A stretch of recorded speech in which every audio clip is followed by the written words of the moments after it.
the name of the Father, the Son, and the Holy Spirit. Amen. The merciful shepherd.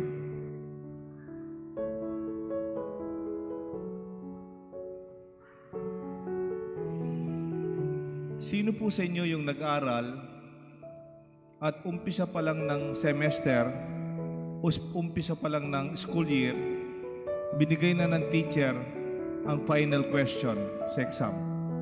Meron na bang ganon?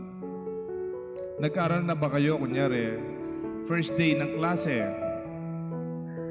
binigay na ng teacher yung test paper. Bigay na ng teacher yung test paper. Kunyari, yung panahon namin, yung opening ng klase, June.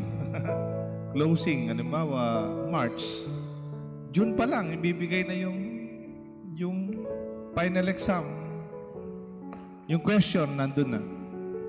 O kaya, kung college ka na, yung first semester, second semester, umpisa pa lang ng semester, binigay na sa iyo yung final exam.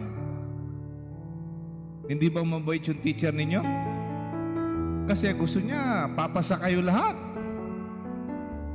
Pero mahirap, binigay na yung final exam, question, pero mayroon pa rin bumabagsak. Alam nyo sino yung teacher na yon? Hindi nyo kilala? Wala kilala teacher na ganon? Ang pangalan ng teacher na yon, si Jesus, our teacher. Umpisa pa lang ng buhay natin, binigay na yung final exam. Ito, Matthew 25, 31 to 46. Ito yung tanong sa finals. Sa finals, pag humarap kayo sa Diyos, ito yung tanong. Gutom ako, pinakain niyo ba ako? Nauuhaw ako, did you give me water? I was a stranger, did you welcome me? I was in prison. Did you visit me? I was naked. Did you clothe me? I was sick. Did you visit me?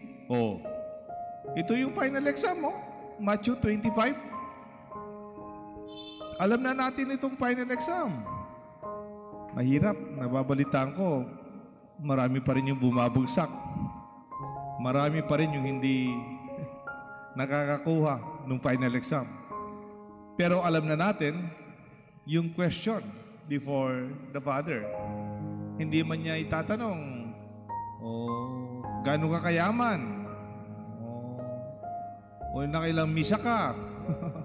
O nakailang misa ako bilang pare. These are the questions.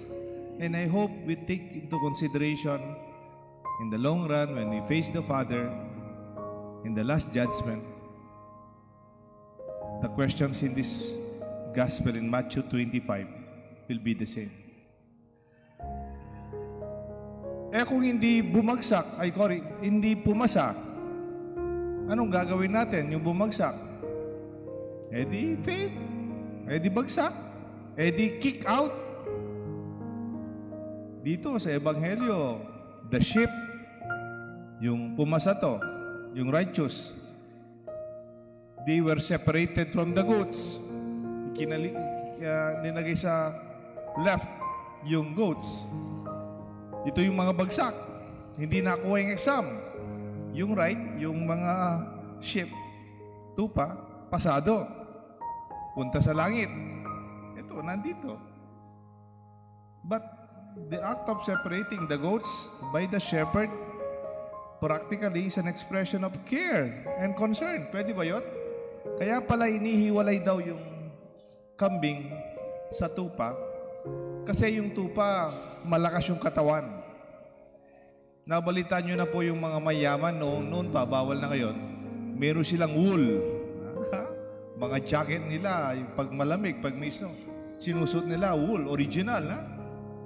Kasi yung mga tupa, may natural protection. Malakas yung katawan. Kahit umuulan, kahit malamig, kahit nag-snow, malakas, they're very sturdy. Alam nyo sino yung mahinang katawan? Mga kambing. Sino po sa inyo yung may kambing? O nakita ng kambing? Di ba ang nipis-nipis ng balat nila? Kung minsan makita mo, malaki lang yung tiyan nila. Pero nakita mo yung kambing, hindi masyadong malaman. Lalo na yung local natin. At dahil ganyan, pag malamig, mahina yung katawan. Pag umuulan, mabilis magkasipon at saka malagnat. Pag malamig, kagad silang giniginaw. Alam niyo po, practically, sabi nila, no? Yung shepherd, ang pastol, talagang inihiwalay yung kambing sa tupa in pastoral sense. Kasi inihiwalay yung kambing to protect them so that they will be safe from the rough movements of nature. Para sila hindi magkasakit o kung may sakit man, sila yung makabawi and they will be nourished. Inihiwalay yung tupa kasi yung tupa kaya na nila. Parang pag ikaw bilang magulang, pag mayroon kang anak na mahina ang katawan, minsan tinatabi mo sa iyo. Kaya binibigyan mo ng lugar na pwede siyang makabawi, makapagpahinga, lumakas. Kaya nga, separating the weak from the strong, this is done to protect and to nourish and strengthen the weak, particularly the goats. In Ezekiel chapter 34, it says, I will rescue them from every place where they are scattered. When it was cloudy and dark, I myself will pasture my sheep. I myself will give them rest, says the Lord. And the lost I will seek out. The strayed I will bring back. The injured I will bind up. The sick I will heal. Yung mahina, babalik kong lakas nila. Yung mga nawawala, hahanapin ko. Yung mga nasugat, I will bind their wounds. This must be the heart of the Good Shepherd. Si Bo Sanchez noon nag-comment sa isang artista dito sa Pilipinas. Hindi naman kabalitaan sa pagkabanal ng artistang babae. In fact, parang comedian man siya. Pero binigyan siya ng PayPal Award. Nakakapagtaka. Ba't di na lang binigyan yung mga CWL? O kaya yung mga madre, pare, binigyan yung artista. And then somebody were even said, ba't binigyan siya ng award? Comedian lang yan. Pero siya pala, tahimik lang, pero nagsisimba, tumutulong sa mahirap, tumutulong sa simbahan. Kasi siyempre, hindi ka naman bibigyan ng award ng Santo Papa kung hindi sila gagawa ng tinatawag na SI, Social Investigation. Tapos nag-comment si Bo Sanchez, through our cracks, the light of God shines. I find joy in being member of the Catholic Church, recognizing God's incredible mercy. The Vatican has scrutinized the Church's vibrant history and acknowledged its past and shortcomings. However, they also recognize the presence of Jesus working through the Church and noted its selfless efforts in aiding the poor and contributing to the well-being of the Church. God uses broken people. Ginagamit ng Diyos ang mga taong may mga pagkukulang, not the perfect. I came not for the righteous, but for the sick.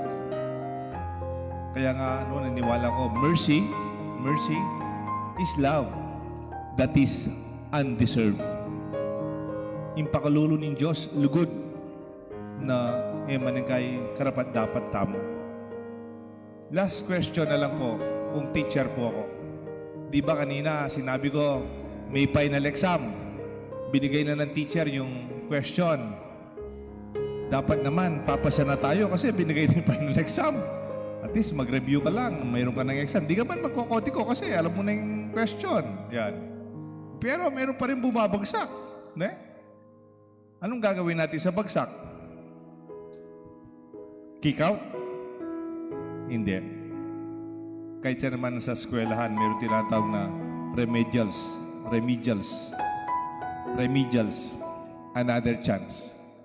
Bibigyan ka na naman ng another schedule ng exam para makasigurado tayong pumasa ka. Bakit? Kamukha ng mabuting magulang o mabuting teacher, kamukha ng Diyos, gusto niya matuto tayo at kaulian, gusto niya rin pumasa tayo lahat. It is the desire in the heart of God that everyone will pass and everyone will be saved. May God bless us all, the Father, the Son, and the Holy Spirit.